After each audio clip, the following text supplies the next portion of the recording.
Vou contar um pouquinho da história de Francisco Coelho Filho para a nova geração, os bisnetos que não tiveram a chance, a felicidade de conviver com Francisco Coelho Filho, o nosso querido vô Coelho. Ele é tetraneto de português. O seu tetravô, Pedro Gomes Coelho, ele era casado com Teresa Fernandes de Jesus. E aí ele teve José Gomes Coelho, que casou com Vicência Ferreira do Monte, que aí eles tiveram 2 filhos, o José Domingos e o Manuel José do Monte Coelho. Manuel José, ele já nasceu em Recife. Então, essa geração já são brasileiros, né? Então, o Manuel José do Monte Coelho casou com a Maria Bernardina e tiveram 17 filhos.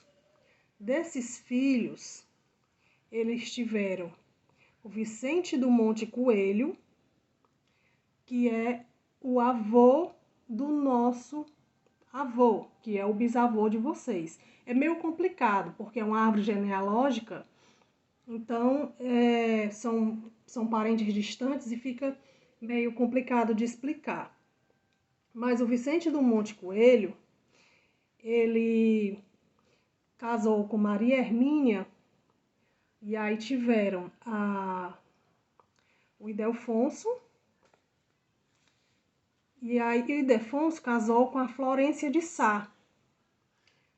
E eles tiveram Francisco Coelho Filho e outros, né? Do nosso avô, que é o Francisco Coelho Filho, a geração foi a seguinte. Ele casou com Alcidina, que é a nossa avó e a bisavó de vocês, Alcidina Matos Coelho, que antes o sobrenome dela era Cavalcante Matos. Então, eles tiveram 5 filhos, tiveram 11 netos e 12 bisnetos. Então, vamos começar a história do Francisco Coelho Filho. Ele nasceu em Granja em 1908. E aí, o pai dele faleceu cedo. E aí, o nosso avô começou a cuidar dos irmãos. Então, para todos os irmãos, ele era muito importante, porque ele cuidou de todos. Ele começou a trabalhar na Secretaria da Fazenda, ele começou assim por baixo, foi crescendo. No ano de 1942, ele foi prefeito de Chapuri, no Acre. Esse é um convite de um evento lá. Você vê a data, ó, 30 de dezembro de 1942. Nessa ocasião, ele era noivo de Alcidina. E ela ficou aqui em Fortaleza esperando por ele. Quando eles se conheceram, ele passava em frente à casa dela, na Floriano Peixoto, com o Duque de Caxias, e ela gostava muito de tocar piano. Então, ele se apaixonou pelaquela pianista. Então, ele foi para Chapuri, passou os anos trabalhando como prefeito lá no Acre e retornou para casar. Eles casaram nessa casa, na Floriano Peixoto, que é a casa dos pais da Alcidina, Holandina e Alcides Cavalcante Matos. Com o casamento, no ano seguinte, eles tiveram a primeira filha, Vera Coelho. Depois tiveram Alcides, Osmond, Sônia. Por fim, tiveram Leopoldo, que faleceu com 7 dias. Então, essa foto retrata muito bem um dos hobbies dele, que era o radioamador. Aqui nós temos uma foto, ele com um tucano, que meu avô era detentor dos animais que o IBAMA resgatava de maus tratos. Então, o vô tinha muitos animais no sítio, um sítio localizado no Eusébio. E aqui nessa outra foto, outra paixão dele, que era filmagens. Ele amava filmar e fotografar. Nesse tempo, a câmera era desse jeito, mas era muito moderna naquela ocasião. Essas outras fotos era outra paixão do Dr. Coelho, que era fotografar a lua. Ele era astrônomo.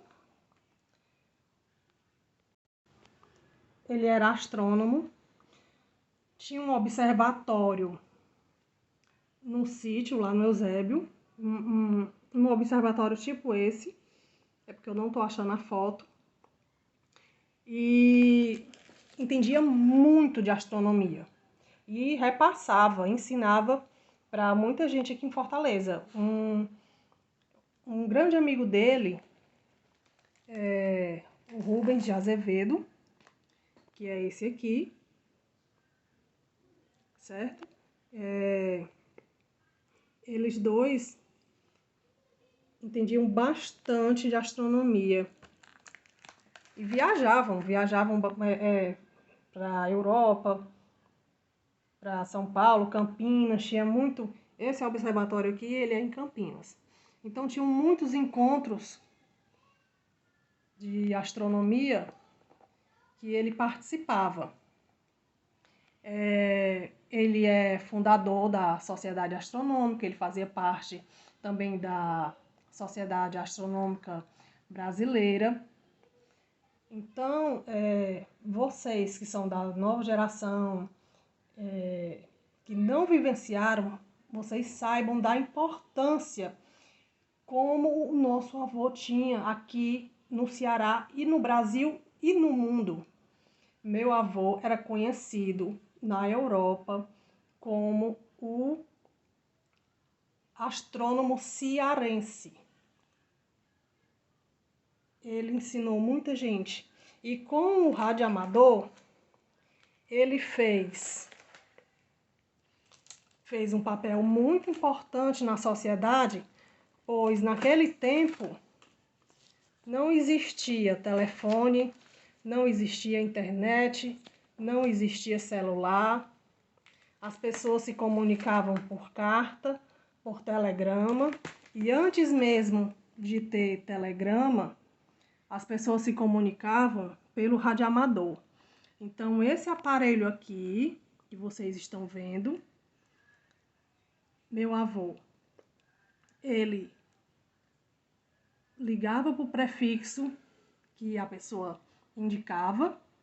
O dele é PT7VU, e a pessoa dizia o prefixo do destino.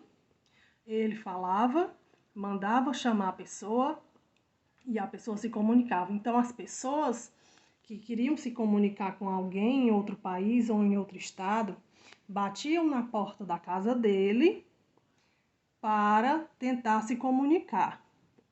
Depois veio o telegrama e muito depois o telefone fixo. Telefone celular veio depois e depois a internet. Hoje nós temos a facilidade de se comunicar no mesmo segundo. Antigamente não era assim.